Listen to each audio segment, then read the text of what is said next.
Welcome back to a new edition of the Untold Story podcast. It's great to have you with us today. We are, of course, watching the developments that continue to happen downtown in New York at the Trump trial. There's some big developments on that today, and a number of big stories around the world, and also a look ahead with our next guest, who is Congressman Mike Waltz. It's wonderful to have you with us. Welcome. Hey, good to be with you, Martha. Always good to be with you. Thanks so much. It's always great to have you as well. You are such an expert in so many areas. Your military background as a Green Beret and your time on the Hill and all of the experiences that you've had always make you a great military voice. And it's great to have you with us. So thank you for being here. I want to ask you, because I know we were both in the courtroom on the same day. I guess that was Thursday. So, this morning we're getting a pretty active back and forth between Michael Cohen and Todd Blanche, President Trump's defense attorney, one of them, about Cohen lying, stealing money from the Trump organization. What was your take being in the courtroom? Well, what really struck you when you were actually there? A couple of things really jumped out. One, it was just a little surreal walking in. I got to say, I know this is going to sound like just this kind of pro-Florida thing, but the courtroom's kind of a dump. And, you look at New York state budget and it's double Florida's, and ours are a lot nicer. So it was but seeing the former president of the United States, current leading candidate, sitting in this kind of crappy little courtroom where petty criminals, are typically dealt with, was striking. Number two, how methodical and frankly a little boring Todd Blanche's approach is, but he, was setting the stage, right? And just walking through, I just forgotten, Martha, how many times Cohen has lied over his career. I mean, I'd forgotten, I'm a member of the Intel Committee, and he lied to the Intel Committee, then he lied to his lawyer about lying to the Intel Committee, then he pled guilty and then lied to the judge about lying to it was just lie upon lie upon lie. And Blanche kind of very methodically reminded the world, certainly informed the jury, I think. And then this kind of Perry Mason moment where everybody snapped to, where he caught him lying about the phone call to President Trump, the text messages that said it was about something very different than what Cohen had testified just 2 days earlier, was pretty striking. So when that happened, I was several rows back in that morning. But when that happened, did you see a reaction in the jury? Yes, I did. There were several jurors, as I'm sure you've seen, that are, really attuned, taking copious notes, kind of like a tennis match, where their heads are just going back and forth. Right. But when Blanche said, just kind of jumped away from the podium and said, you're lying right now. You've lied your entire career and you're lying again about this phone call. Yeah, believe me, everybody's eyes were wide open and the entire jury was really dialed in. Yeah, I had the same feeling about Todd Blanche that day. I just felt like, oh my gosh, he's getting so in the weeds. And I'm looking at the jurors and they're looking kind of glazed over their eyes. And, it feels like some of this groundwork laying could be a little bit tighter. And I guess we all sort of long for those Perry Mason moments, and he wound up to that one. And now today, he did a similar thing, pointing out that he got Michael Cohen to admit that he had stolen from the Trump organization $60,000, basically charging them for things and then keeping the money himself is the shorthand of it. I just wonder, when I flip around the channels and you watch other channels, it seems to me like some of these other legal panels are starting to go, that didn't really go very well on a couple of these points, but they're still arguing up and down that there's still overwhelming evidence in this case. So, I mean, I don't know how this thing is going to go. What do you think is going to happen? Yeah, it's interesting watching these other channels. And a week ago, this was the case of the century. And the crime of the century, right? And they definitely turned last Thursday. I think the tone on all of them turned. But you just don't know what's in the mind of a dozen jurors, and until you really don't. You just really don't. So I just, I know there's a lot of people that are very optimistic, and I do agree with them that the case is garbage. That's why Cy Vance, Alvin Bragg's prosecutor, didn't pick it up. So I know federal prosecutors have picked it up. They still hasn't been charged for a crime.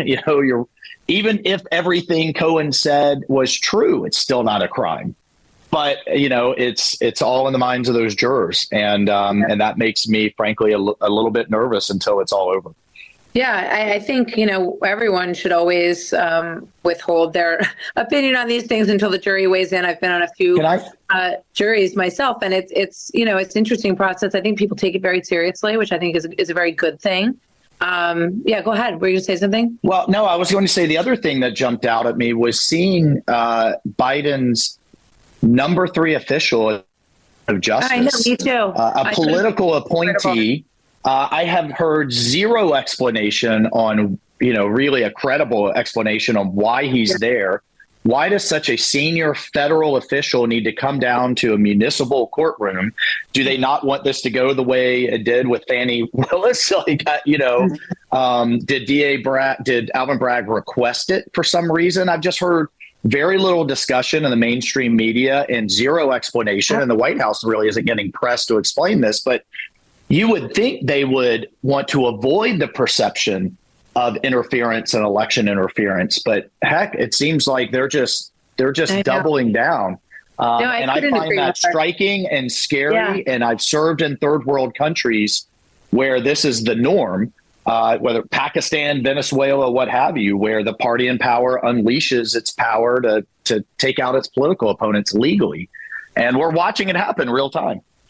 I couldn't agree more. We had similar observations that day. I sat there thinking, the first day I thought, wow, this is unbelievable that there's a president of the United States sitting at the table and he can't leave. He doesn't have, freedom of movement to leave this courtroom and say, I've had enough and walk out.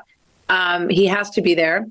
And the judge can tell him when he can leave the room and when he can't. He can't even go to the restroom. He can't even go to the restroom. Yeah, no, it was without this judge's permission. It's a bizarre reality. The other thing that's striking to me is just how in Florida, Martha, the judges here go so out of their way to avoid any perception of bias or being politicized. They won't even take a photo next to an elected official. I know a judge who is married to a county commissioner. He won't even go to any events with his wife because he's so careful. And then now you have one that's donating to political campaigns and whose daughter is not only fundraising off of this, she has Democrat members of Congress on her payroll as clients. That to me is striking as well with this whole weaponization of the Justice Department. As it should be. And those judges are elected also in Florida? They're both elected and appointed, but regardless, there is a culture here of amongst the judiciary. All the judges I know go out of their way. They would never even get anywhere near a political event, a rally, want anything posted online with them with an elected of either party, which is the way it should be. They want the American people to have the belief and the trust that they are apolitical and that they're neutral and unbiased. I totally agree with you. And, I grew up here and I have served on juries here, and I have been always very impressed, in years past by the seriousness with which the judges and the juries took cases. I think we're in a different time, and I think it's very tragic what seems to be happening. But that kind of integrity that is expected, and any appearance of conflict would want to be so assiduously avoided in order to maintain your integrity as a judge in the system. So I think you make an excellent point. The one thing I would mention about Matthew Colangelo, who was the third-ranking person at the Department of Justice and is sitting at the table, which also struck me as really very interesting. I thought, put the shoe on the other foot for a minute. If this was a Biden or a Biden family member courtroom and someone like Matt Whitaker who's on our air a lot, was sitting there, suddenly had been dropped in to handle this Biden case, you would hear other channels talking about it constantly. But you're right. They did not mention that Matthew Colangelo made this very bizarre career move to leave third position at the Department of Justice and come sit at a table in the, yes, I admit it, grungy New York courtroom. I think it's right out of Central Casting, though. If I was making a movie about a courtroom, I would certainly want that one. I mean, it's and you're just milling around with like people who are searching for, the place they're where they're going to go be tried, and the Trump folks all sort of mixing together. It's very interesting. I do want to get your thoughts on this news over the weekend. The death in the helicopter of President Raisi and his foreign minister over the weekend. What's the impact of that? And how do you think the U.S. should respond to this moment in time in Iran, Congressman? Well, first, good riddance. This guy was known as the Butcher of Tehran. When he was a prosecutor in the 80s, he was charged by the Ayatollah to put on, talk about circus sham trials. But in this case, they literally executed tens of thousands of dissidents that were pro-democracy dissidents that they just literally cleaned out the prisons. Not to mention, now as president, if you remember the girl who was killed for wearing a hijab by the police and the national uprising, literally schoolgirls in the streets, the security forces under Raisi, they haven't just executed these protesters, these young girls just fighting for their basic freedoms. They were often publicly hung, publicly executed, brutally tortured. And all of this is documented by a number of human rights organizations. So I'm not shedding a tear at all. And I think the Biden administration should be pointing this out.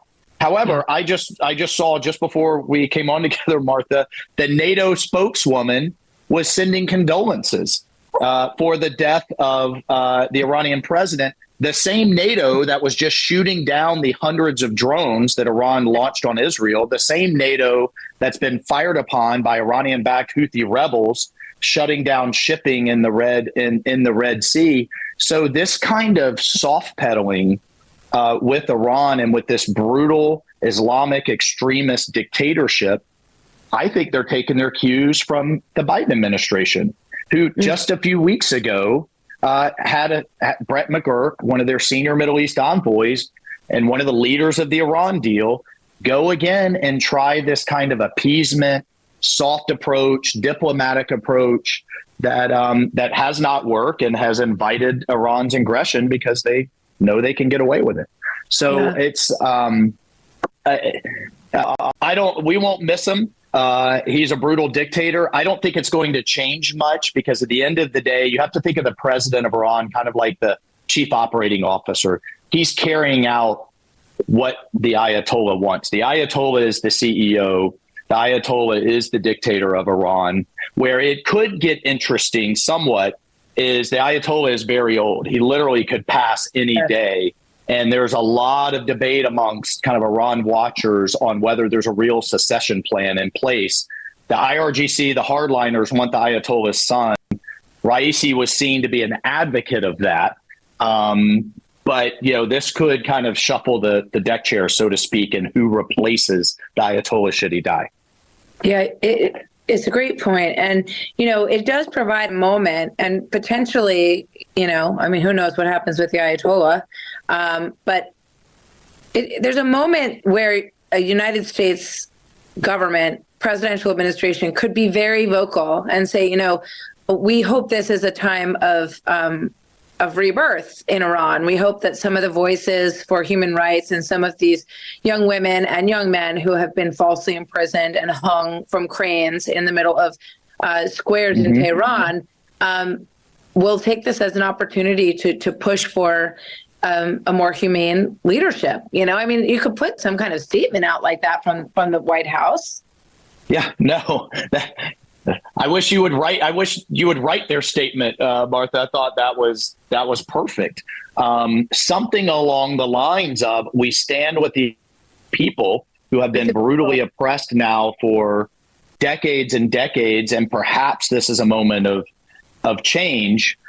even that I would welcome. But at the end of the day, this administration just refuses to do a 180, even a 90-degree shift on its Iran policy. And if they want to help the suffering in Gaza, if they want to help Israel, if they want to reopen commercial shipping in one of the most critical choke points in the world, the Red Sea heading into the Suez Canal, they would return to maximum pressure. It's all about the cash coming from Iran. Iran is providing the training, the weapons, the resources, the trainers in its IRGC operatives, and yet it's selling still 90% of its illicit oil to China. We passed out of the House what we call secondary sanctions on the Chinese buyers of Iranian oil. Those have yet to be implemented by the administration. They just this concessions, appeasement, just hold out a hand approach to Iran has not worked. It's not going to work, and Iran has seen it as an opportunity to push and to get as much as it can before November. The Untold Story continues right after this. I want to ask you two other quick subjects here. One is, I was thinking this morning about everyone, all the Republicans who are going down to support the President Trump at this courthouse downtown. And it reminded me of, we used to have a permanent camera at the Trump Tower after Trump was the nominee. And it would just, oh, this person's going in the building for a meeting. That person's going in. We would just have it on all the time. Oh, look who just showed up today. And it strikes me that what's going on at the courthouse has a similar feel because a lot of the people who are showing up, I think, are people who will be considered for vice president or cabinet positions. And some of them maybe would like to be and are, asking to be part of the team who shows up. So with regard to you, your name comes up a lot. If you could pick a position in the administration, what would it be? Oh, I'm not going to do that, Martha. I got to tell you, and I mean this, it is the age-old mistake. I saw this actually in 2012 with the Romney campaign. It is the age-old mistake in Washington to see somebody who's ahead in polling and measuring the curtains. No one needs to be talking about anything except raising the resources that he needs and swing state, out on the ground and making the case for his policies. And the reason we were up there, we were not requested. The reason many of us have gone up there is to say the things that Trump is not allowed to say because of this ridiculous unconstitutional gag order, like the fact that Joe Biden's number 3 official from his Department of Justice is sitting right there at the table. So we're up there to say what he can't say. But I will say this, just a year ago, you remember the mainstream media was saying no one would work for Trump. No one, he won't be able to get anybody that is credible and thoughtful and well-regarded into his cabinet, much less as vice president.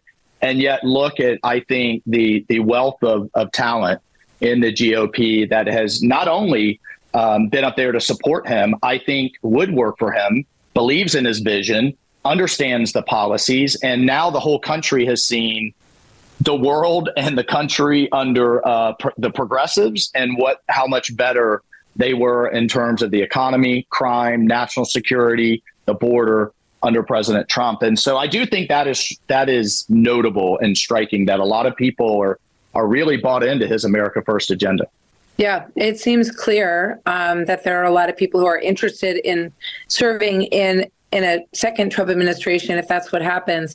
How much do you worry about organization and, all of these races across the country and the Trump team organization in terms of getting out the vote? Because it seems like the Democrat side really doesn't ever stop. They basically keep those offices open year round, all through the intra-election cycles. And I'm not sure that's the case with Republicans. Do you think that's accurate? Well, I'll tell you where that is somewhat fair, and that the Democrats have mobilized dozens and dozens, this kind of army of 501c4s, 501c3s, the kind of infrastructure that Zuckerberg pumped $500 million through, that, have these kind of innocuous labels as, voter turnout, But if you look at where they're active, it's in the deepest blue areas of the country, and they were able to get away with a lot under COVID. I'll tell you, the organization around President Trump is some of the best I've seen. Chris LaCivita, Susie Wiles, Fabrizio. I mean, these are seasoned pros, and I'm 200% confident, and they know exactly what they're doing. And the fact that they're expanding the map now to Minnesota and Virginia on top of the other swing states, I think is really notable. But it's also, people, again, have lived the contrast. It's not theoretical. Vote for me and this is what it'll be like, or vote for him, this is what it'll be like. People have lived both. And I think that makes it a far more powerful campaign message. Yeah, it's going to be very interesting if other states look like they are seriously in play. As you just mentioned, Minnesota and Virginia expand the map of swing states, which would certainly make this very interesting. I do want to talk to you about, we're both going to Normandy next week or the week after next. And I was there covering the 75th anniversary, and I wrote a book called Unknown Valor about the battle at Iwo Jima and the journey from Pearl Harbor to Iwo Jima. And you obviously have a deep connection with these members of the service and these veterans, having served yourself. Tell us a little bit about what your plan is with other members of Congress for the 80th anniversary of Normandy. And by the way, I'm 2 episodes into your special on Fox Nation on our World War II veterans. And just thank you so much for capturing their stories for every future generation. So for this, the 80th anniversary of D-Day, which, by the way, I think it will be the last where we have the actual veterans. Yes. American Airlines typically flies several planes worth generously of these World War II veterans over. This year, they couldn't fill one plane, the youngest 96, the oldest 107, and they've lost 3. They told me that just since the sign up. So that is going to make it extra special. We are bringing 8 members of the House of Representatives who are also veterans, and we are going to jump out of the original plane, the original C-47, 81-year-old plane now that led the invasion fleet over St. Michel, where you have the famous monastery. For the 75th, a couple of us jumped over St. Mary Glise with you'll remember the 97-year-old paratrooper that had not jumped in 75 years, and he was hooting and hollering all the way down to the ground. And we were like, how was this one when we landed? He said, a hell of a lot more fun than the last time. I wasn't getting shot at by the Germans. He was great. But Martha, you know this, and the thing I want everybody listening to appreciate, if you ever get to go to Normandy, please go. It's the reaction of the French people there that I found so overwhelming and heartwarming. There were banners up as big as a factory wall. We love you, America. Thank you for our freedom. Welcome to our liberators. There were little kids running around with Ike and Patton faces on them, T-shirts, and they were French kids. I mean, you would have thought D-Day had happened yesterday, not 75, 80 years ago. I wish I could bring every American high school kid over there just to appreciate the fact of how many of our forefathers fought and died for other people's freedoms, for the idea of liberty. And so for us to go and honor that is incredibly special. To keep their story alive is special. Although I have to say, and we'll be in all vintage gear, out of a vintage plane. I was talking to Speaker Johnson, and he said, Michael, we only have a 1-seat majority. And I said, well, the parachute. I said, Mr. Speaker, the parachutes are new. Everything else is vintage, but the parachutes are new. So don't worry, we'll be fine. That's funny. Yes, I couldn't agree more. And I feel the same way when I'm there. And I think that the young children of France, and especially of these villages near Normandy, St. Mary Glise, which you mentioned, Carentan, all of these villages, they look very much like they looked back in in the early 1940s during the landing. And they are so grateful. I met this woman. She was probably 80 when I met her at the 75th. And she had spent her whole life post-war maintaining the tombstones of American soldiers who who were not able to be sent home to be buried. And she would send letters to the families of those young men who were buried there. And later she would send pictures. And so she would put, a wreath at Christmas time or, flowers at Easter, and just always made sure that they were watched over for their families. It's just there are so many stories like that. There are. And honestly, it's been the greatest honor of my career to tell the stories of these men over the years. So and you're so right. And that's why the documentary that we just finished, there's 3 parts on Europe, 3 parts on the Pacific, and it's called The Final Journey. And the reason it's called The Final Journey is because our friend Tom Rice, who was a 45-year history teacher in a small town in California, after he jumped out with the 101st Airborne, he said he'd had about 6 weeks of training before he did that jump. And we watched him jump last time around. And he has since passed, but his nephew sent me a letter and he said, Martha, it's so important to stay on these stories of these men because they are in their final journey right now. They are. And I hope people do watch these stories because the documentary, 2 parts, Final Journey on Fox Nation, you can see them now. It's a great preparation if you want to watch your kids to watch it before D-Day so you can get these conversations going. I highly recommend it. And I'm very excited to see you and everyone. What are you going to be doing on actual D-Day? Do you know? Well, we're going to go to the official ceremonies, which are, again, stunning, right there on Omaha Beach, right there at the cemetery. And just, to your point, and keeping the stories alive, there are local French companies there. You can say, hey, my great grandfather or my great uncle was in the 29th Infantry Division. They'll take you to the spot on the beach where they landed. They'll put you in a World War II Willie Jeep and you will retrace, that unit and your forefathers' footsteps through the French villages. People come, and people come out, even if their family members have deceased, and tell you where the Americans occupied, where their positions were. It's really just living and honoring their history. It is a special, special place. It is. And I give you so much thanks for doing what you are all doing to remember these individuals and going there and paying homage to them. It's an incredibly moving experience to be at Normandy. This is going to be my 3rd time going. We took our kids when they were little and they will never forget it. So I really recommend anyone who has the ability to take your family to Normandy. It is absolutely an eye-opening, amazing history lesson. So if you can't, watch Martha's documentary. So, but hopefully everybody can go.